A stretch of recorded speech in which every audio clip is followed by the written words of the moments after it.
All right, guys, super happy to be back today. I hope everybody's doing really well. I am super excited about today's video, guys. It's been a long-awaited video. I've been asked to do this video for quite some time. Today we're going to be focusing on tonal strength score, why it's good, why it's bad. Let's talk about a couple of inaccuracies that I've personally seen, how you can use it to benefit you. All right, we're going to touch on all these things, guys. In case you aren't familiar, Tonal has a strength score. Now, strength score is completely tonal based. You're not going to be able to go out and type in, strength score on Google, and if you go to the gym, you have a strength score. No. Tonal strength score is basically there to have you have an idea of where you stand as far as your personal strength goes, your personal improvements or even decreases go in your strength, and it also compares you to other users within the tonal community, okay? So strength score is quite interesting. I love the fact that it exists. I think it's absolutely cool to be able to put your physical strength onto a piece of paper, essentially, right? You're able to physically look at it and see it go up and down in real time. Honestly, it's real time. From what I've seen, it's very temperamental. So on a day-to-day basis, from what I've seen, it can fluctuate, and it gives you an idea of what's going on with your muscles, with your strength in your life. Okay. Now, I'm not an engineer. I'm not a scientist, as you guys know. I didn't create the strength score. So Tonal itself might have different things to say about a strength score than what I'm about to say. But I'm going to talk to you about what I've seen, what I've noticed, because I really try to pay attention to it. Let's talk about the stuff that I've noticed. Maybe you guys can mention some of the stuff that you've noticed in the comments. If you find what I'm saying to be inaccurate or accurate, please feel free, because it's a very incredible algorithm. It's a very incredible tool. And if we can figure out how to use it better, it's going to help us, okay? So the first thing that I want to talk about is the fact that tonal strength score is way too temperamental, all right? Now, from what I understand, Tonal's strength score algorithm was actually created to be not so temperamental. There's actually currently running an updated algorithm as opposed to the outdated algorithm, where apparently that was even more temperamental. I'll be honest with you, when I got on Tonal, they had the old algorithm. I liked the old one. I thought it was less temperamental, but hey, I don't know. That's just what I noticed, okay? So Tonal's algorithm is way too temperamental. Now, what do I mean by that? It's supposed to be made to not be temperamental, where your strength score, for example, let's say you're at a 600 strength score, right? Random number. Let's say you're at a 600 strength score. If you do just a little less good than you did on your previous workout, Tonal's algorithm changes your strength score. It's really not made supposed to be doing. It's not supposed to be doing that. It's supposed to take into account a series of exercises, and then if you're slowly decreasing your weight, the algorithm is basically going to say, oh, I think Joe's getting a little weaker, I'm going to lower his strength score. Not what I've been noticing at all. Not what I've been noticing at all. The fact that it's too temperamental, though, is actually a benefit. We'll talk about that in a bit. But right now, we're going to focus on the stuff that I think can be improved. So another reason why it's not good that it's so temperamental is because it doesn't account for deloads. I've mentioned this in the past, guys. It's healthy to do a deload session. If you guys don't know what a deload is, I've done a couple of videos talking about a deload. You guys can check those videos out. It's in the Tonal Gym playlist on my channel. As well as all over YouTube. You can just Google deload and you'll find a whole bunch of stuff, right? So it doesn't account for deloads. So for example, if I want a deload, theoretically, I should be able to lower the weight on Tonal, do a week of deloading, and because Tonal's algorithm is so smart, it should not change my strength score all that dramatically. I can tell you guys, my strength score has dropped like a rock. It dropped like a rock for no reason. Simply because I want to do a light set. Is it just me, guys? Is it just me? Or is it anybody else? Is it just me? I don't know, guys. All right, so drop like a rock. It doesn't take into account deloads. Now, human beings are not the same thing every day. We're tired. We need a rest. We need this. We need that. An algorithm, guys. I want to tell you guys, strength score is an algorithm. It is not perfect. Just because it's digital and on a screen and tangible does not mean that it is perfect. It is by far perfect. It's something that's made up, just like time on a clock. Human beings made that up. It's just numbers. So it's just a baseline, right? A baseline that goes up and down based upon what the machine thinks it's seeing. It's not going to be accurate. It's not going to be as accurate as you and me. It's not. But it can be used in a very good way. So we're going to get back into that. So another thing, it does not take into consideration, from what I personally have seen, it does not take into consideration the fact that you might want to try a new movement that perhaps might not be on tonal. So for example, quick example, when you do a generic bar movement or a generic handle movement or a generic rope movement, I've noticed, because if you're doing those movements, likely you're doing an exercise that is not actually in the tonal library, okay? The strength score focuses on the movements in the library. From what I understand, it's also supposed to focus on your own personal movements that you bring into tonal, the ones that aren't in the library. I haven't seen that be the case. Because, for example, if I do an incline or decline bench press, because of the incline or decline, I am going to be using a different angle, which is going to mean that my muscles need less or more weight depending on that angle. More than likely, most of the time, it's less weight, okay? The more angles that you got involved in a movement, a lot of the time, you need less weight so that your body can handle that angle, stabilize your muscles properly, right?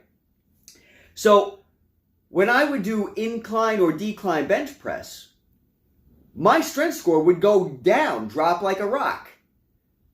Every time I introduce a new movement, a movement that's not in the tonal library, a movement that I haven't done before, I automatically need to work out at a lower level. Tonal will drop your strength score. So it can kind of deter you from wanting to try new movements. Now, I don't know if this is accurate as far as tonal's eyes go, as far as the engineers, the people who make this algorithm, I don't know. But I'm telling you what I'm seeing. It 100% drops like a rock. Okay? That's just what it is. And so for deloads, for new movements, that algorithm is too sensitive and it just drops. It drops and it's ridiculous because it can happen for like almost no reason. Like at the blow of a breeze, all of a sudden the strength score drops and it can be kind of frustrating. Okay? So that leads me into the next part of this. You can push yourself and become obsessed because of that strength score, guys. You can see that strength score and you could be like, I want it to go up only. And then when it goes down, you become like defeated. You know what I mean? You're like, oh man, I'm trying so hard. Why isn't it going up? Guys, I wouldn't worry about that stuff, okay? At the end of the day, like I said, strength score is just an algorithm. It's nothing that is actually physical. It doesn't have a brain. It's not a brain. It can't account for everything. It's just a calculator. So are calculators going to be accurate when they're judging something, when they're calculating something that is constantly fluctuating, like you, your body, your lifestyle, your routine? No, they can't, because they don't actually have the proper data. It's impossible for it to have the proper data.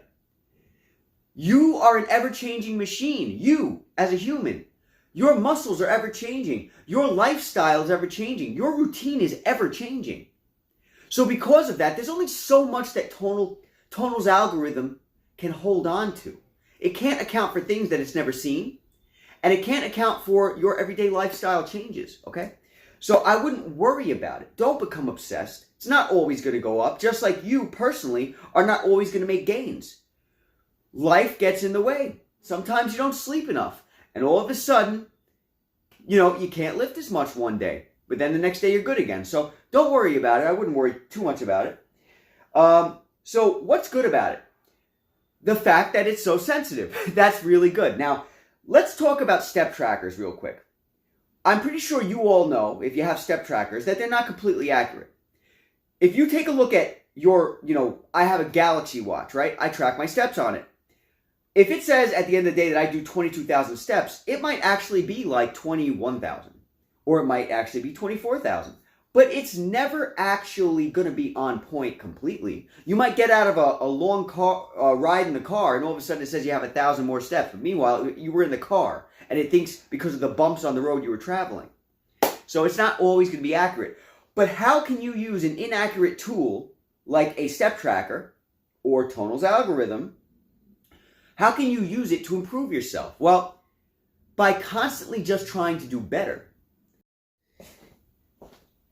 Hey guys, you know what sucks more than Tonal strength score going down for no reason?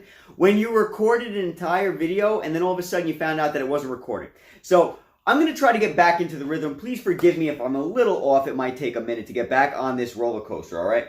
So how do you use an inaccurate algorithm to be able to cause it to be functional? For example, you just use it as a baseline. You use it as a tool. So if I look at my watch and it says that I walked 24,000 steps today, it doesn't mean that I really did. But I'm just going to make sure that the next day, tomorrow, I try to walk 25,000. Or I try to walk 26,000. I'm using it as a new baseline every day, okay? You might see Tonal Strength Score and you might say, all right, for some reason, during this workout, my strength score went down, okay? And you might not really know why. But what can you do? What can you do? Look at the fact that the strength score went down. And now you can, because you can physically, tangibly see that it went down, even though it's supposed to only go down every series of workouts where your power, where your strength was less, it won't. It's going to go down much quicker than that. So how can you look at that? It can cause you to analyze your situation. It can cause you to analyze your life. You might realize, hey, I didn't get enough sleep last night. Maybe I only slept 6 hours instead of 8. Or maybe I walked 24,000 steps before I got onto my bodybuilding session with Tonal. When you look at the strength score and you can physically see that it goes down, that can help you because it is telling you that your strength score went down. In my experience, it's accurate. Because when I'm tired, when I can't push as hard, it will physically show me on a daily basis. I'm not talking about a weekly basis. I'm not talking about a monthly basis. I'm talking about in real time. It's going to show me that it went down because it's just so temperamental. So every day I use it individually every day to gauge how I was. And if it goes down, I will physically use it to cause me to analyze my life and see, well, did I not eat enough today? Am I, dehydrated? Am I this? Am I that? It causes me to focus in on the details of my life that may be causing my strength to go down. All right? Again, it's not supposed to be this temperamental, but neither is a smartwatch. A smartwatch isn't supposed to be tracking steps while you're in a car on a bumpy ride. You know what I'm saying? But if you use it as a baseline, today I did 20,000 steps. Tomorrow I'm going to make sure it goes to 22,000. Use it as a baseline every day. You're going to have a very good gauge on how it can help you to improve, okay? It is very accurate in many respects, but then in some other respects, it's just not so accurate. I recommend you use it as a daily tool rather than a weekly or monthly tool, okay? For the most part, you can use it as a weekly or monthly or yearly tool as well. But keep in mind, it's very sensitive, so it will change.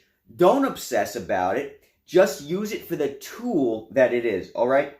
So you can learn from it. Do you need more rest? Do you need more sleep? Are you overtraining? Are you overtraining? Another thing, right? So the takeaway from all this is the fact that you can use it as a tool for daily changes in your lives to help you focus on your life, to see where you might need to improve, what might need to change. It has a lot of good, guys. It has a lot of good. Some tricks that I would recommend, guys, because it does not account for deload sessions, because you might just feel like working out light one day, just one day, and you don't want your strength score to go down and cause an inaccuracy in your records because you want to use these records that Tonal keeps. You kind of want to use them so that you can have an idea of you over time. But because it's so temperamental, the over time part doesn't really happen, in my opinion, all that well. So you can actually create, what I think will work, I haven't done it yet, but I plan on doing it, is different separate accounts. A deload account for when you want to work out for a couple of weeks, very light. A normal lifting account where you just want to work out normal, right? Maybe an exercise account for just new movements. Just new movements. So you want to do an incline or decline bench press, but you don't want the algorithm to go dropping your score because you have to use a lesser weight and the exercises aren't in the machine, so the machine isn't calibrated for those exercises and your strength. Maybe open up a separate account for that, okay? Check those ideas out. If those things work, please let me know. I plan on doing it as well. Have separate accounts for separate aspects of your training life, your training routines, so that you can have a better idea of what's happening in your life, what's happening in your body, rather than look at the entire picture of your strength score over the year and be like, why did it dip so much here? And why is it here? You might be able to get a more accurate measure on what's happening in your life if you have separate accounts. Just a thought, okay? The last thing that I want to discuss is, guys, human beings love numbers. We love numbers. We love tangible. We try to take things that are not tangible and make them tangible by using numbers, right? 5,000 calories in a slice of cheesecake. It's 6:30 and I only have 4 hours before I go to work. Numbers are beneficial in our lives, guys. But there's also certain things that cause numbers to make our lives more complicated. Guys, I highly recommend you focusing not on the strength score. Use it as something that's there, as a tool to maybe help you. Maybe on a daily basis to help you analyze your life. But I recommend, guys, that you focus on your body and the way it feels. There's no algorithm in the world that is going to be as accurate as your body. Nothing. Get in tune with your body, and you have the best strength score built in already. Okay? We were made incredibly, guys. We as human beings, our bodies, the way they function, are absolutely the perfect computer. You just need to know how to download that data and analyze it. So focus on your life, focus on the way your muscles feel, focus on your energy levels. Maybe take the numbers out of the equation. I remember I spoke to somebody once, they said, Joe, how do I lose weight? I'm tracking all my macros, I'm going on the scale 10 times a day, I am doing this, I'm doing A, B, C, all the way to Z, but I can't lose weight, I don't understand. And I said, why are you doing all this stuff? You're stressing yourself out. This person was a mess. She was focusing too much on the numbers. It's really not that hard.